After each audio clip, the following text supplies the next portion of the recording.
Number one, we're asked to find the E, so the potential, as well as the K for the titration that's provided in reaction 16.1. And I looked that up. So our reactants are Ce4 plus and Fe2 plus. And what's happening is our iron is being oxidized into 3 plus and the Ce is being reduced into 3 plus. So this is our reaction. We have the E naught of the Ce is 1.70. That's our reduction. So our cathode minus our anode, which has a standard reduction potential of 0.767, which gives us an E of the cell of 0.93 volts. Now, the log log of K is equal to N E over 0.05916. Well, you could also look at this as the antilog. So 10 log K is just K is equal to 10 raised to the NE over 0.05916. N is 1. We have 1 electron transferring from each of our species, from our reduction as well as our oxidation. And the E is what we just calculated as 0.93. So then I get a K then of 5.2. I actually get 249 times 10 to the 15th. Now, Harris goes and says you could leave this as 10 to the 15th. Being that it's 15.7, you could also call this 10 to the 16th. I think there's quite a variety between these two, but the fact of the matter is the K is very, very large. So we won't get too granular with that, but that was just a review of what happened in the previous week. So because I'm going to do 16.2 in the lecture, and 16.3 is written out, I'm actually going to solve 16.6 here in this video. So we're going to start with 25 milliliters of a tin solution. So we have 25.0 milliliters of a 0.050 molar SN, let's write the SN down here, SN2 plus. And we're going to titrate that with 0.100 molar of an Fe3 plus. Now we're told what our products are, so we don't have to guess what the oxidation state of our products are going to be. So we are left with iron 2 and tin 4. So we're going to go in order here, right? The balanced titration reaction. Well, in order to do that, I actually need to write the half reactions. So I'm going to go tin. I need an arrow. SN4, and that needs 2 electrons. And my iron gives up 1 electron to form iron 2. So in order to balance this, then I need to multiply this one by 2 in order to have 2 Fe3 plus SN2 plus reacts to form SN4 plus and Fe2 plus, 2 of those. So that is our balanced equation. And our half reactions then, well, I've already written those in order to write our balanced equation. So that kind of is 2 birds, essentially. So our standard reduction potentials for each of these, if they are written as reductions, for our iron is 0.139, and for the tin, we have 0.732. So now we're asked to write the Nernst equations for the cell voltage. With these cells, whenever we're doing a potentiometric titration, let's see if I can drag this over. We have our burette with our titrant in it. In this case, our titrant would be the Fe3. So let's write in black. This would be Fe3. And in our solution, we have our tin, so 25 milliliters of 0.05020 molar. Okay, so this is tin. we have our platinum wire. That's going to be our indicator electrode. And at the indicator electrode, we have reductions occurring. See how it's attached to the positive side of our potentiometer? That tells us that this is the cathode. And we have our saturated calomel electrode as our anode. So because we know that, we have to write both of our reactions as if they are reductions. And when we write them both as reductions, then we can use the Q value in our Nernst. So now I have these both written as reductions. When I take the E, when Fe is in greater quantity, our E is going to be the E naught, 0.139 minus 0.059916 over the N. I'm going to write that again. Over the N, which is 1, and I'm going to leave that there on purpose, times the log log of the Q value. And with both of these equations written as reductions, then it's going to be products over reactants. So that is the cathodic part of what happens when we have iron in abundance. So now I need to subtract the saturated calomel electrode voltage as well.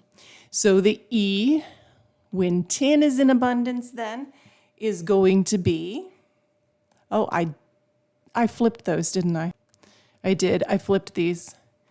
So iron is 0.732 and tin is 0.139. So for the tin, again, minus 0.05916 divided by 2 this time, because we have 2 electrons in that reduction equation. Log of the Q value, we have products over reactants. Again, minus the anodic part, the saturated calomel electrode. So now we can start calculating. Now we can look at this as if it's a titration. So with our titration here, the first thing we ought to do, just like with most of our other titrations, is we should figure out what the VE is. Because then we have our 3 different ways that we attack this with our calculations. So if we start with our 25 milliliters of tin 2 solution, and it has a concentration of 0.0500 moles of tin per liter. Then I need to use the stoichiometry. How many moles of tin react with how many moles of iron 3? Well, this is why we need the balanced chemical equation. So I'm looking here. So I have a 2 for the iron, and I have a 1 in front of the tin. 2 for the iron, 1 for the tin. And then my iron concentration, 0.100 moles of iron per liter. So using this concentration of reactant, the equivalence volume, or VE, is going to be 25.0 milliliters. So what I'm going to do is I'm going to mark this. I'm working 6, so this is my VE. And just for illustrative purposes, I'm going to run the equation or run the calculations at 12.5, 25, and 30. Okay, so before the VE, we have to analyze our moles. So if I have 12.5 milliliters of our iron solution,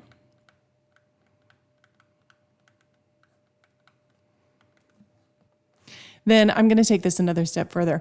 How many moles of the tin solution have I used? So I'm going to use my stoichiometry. 1 mole of iron reacts, 2 moles of iron reacts with 1 mole of tin. So the point is I could even take this further and find out how many milliliters of tin I have used. No, I'm going to stop with moles.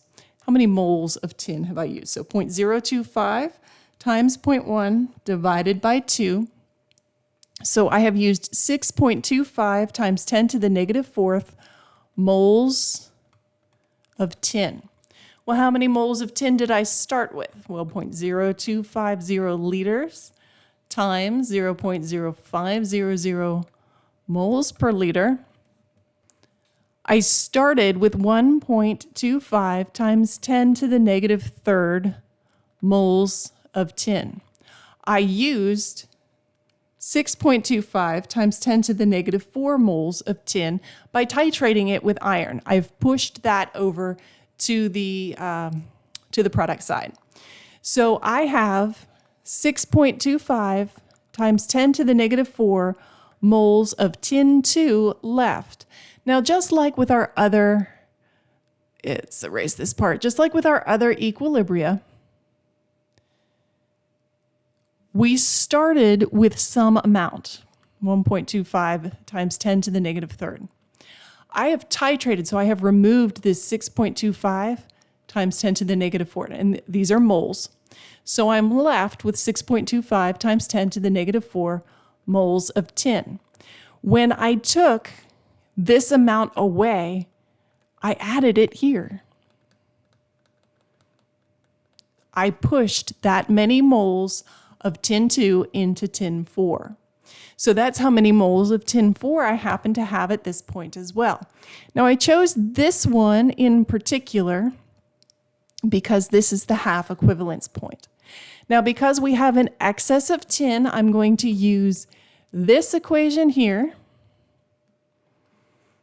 and fill in the blanks. So 0.139 minus 0.05916 over 2 times the log log, the concentration of my tin 2 over the concentration of my tin 4.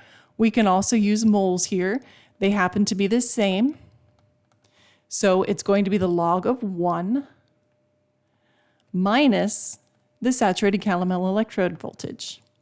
So what we have at the half equivalence point is just 0.139 minus 0 minus 0.241, and we have an E of this cell at the half equivalence point is then negative 0.102. And of course, that's volts. Now at the equivalence point, it gets a little bit trickier. Remember, we have to take into account all of the moles of electrons that we have. So I need to go N1, E1 plus N2, E2 over N1 plus N2 minus, in this case, my saturated calomel electrode. Because this is what my cathode is going to be and this is what my anode was. Well, what do these numbers mean and where do we get them? N1 is the number of electrons in our first equation. Doesn't matter which you tag as 1 and which you tag as 2. It's just one of them. So I'm going to say this one is N1. So I take 2 times its standard reduction potential. So the standard reduction potential of tin, I'm going to get it right this time, 0.139. Then I'm going to add that to N2, which is right here. Remember, we don't multiply through when we're doing this part. So 1 times E2, so the standard reduction potential of the iron equation, 0.732, divided by the sum of N1 and N2. So in this case, I just realized I'm off the screen. So let's do this, is 3. Then we're going to subtract the saturated calomel electrode. So in your calculator, 2 times 0.139 plus 0.732 and get that sum. You should get 1.01. You're going to divide that by 3 and then subtract 0.241. So the E of the cell at the equivalence volume should be 0.09, let's see, I guess I would round that to 0.96 volts. Now, after the equivalence point, we just have to use the other Nernstian equation that we came up with, because then we have an excess of iron. So at 30 milliliters of iron, 0.0300 liters of my Fe3 plus with a concentration, I need to find out how many moles we had. So moles per liter. And then I want to find out Well, I did use all of my moles of tin. So I'll figure out how many moles I added, and then I'll figure out how many moles of tin I used. So 0.03 times 0.1. I had 3 times 10 to the negative 3 moles of iron that I have added. Well, with the tin, 0.0250 liters of tin multiplied by the concentration to get moles of tin per liter. Then I use the stoichiometry from the balanced chemical equation. So 1 mole of tin reacts with 2 moles of iron. So how many moles of iron did this react with? Well, 0.025 times 0.05 times 2, we have reacted 2.5 times 10 to the negative 3 moles of iron. Well, that just means you subtract these two values, I have 5 times 10 to the negative 4 moles of Fe3 plus left. So that's my excess, my Fe3 plus. But this is how many moles of Fe2 plus I have converted. So I'm going to use the Nernstian equation for iron, 0.732 minus 0.05916 over 1 times the log log of the Q value. So I need the Fe2 first, so that's what I pushed, 2.5 times 10 to the negative 3, divided by 5 times 10 to the negative 4. So that's my cathodic part, my cathode, and I'm going to subtract then the saturated calomel electrode. And the E then I get, the potential I get a 4496, so I would round that to 450 volts at 30 milliliters.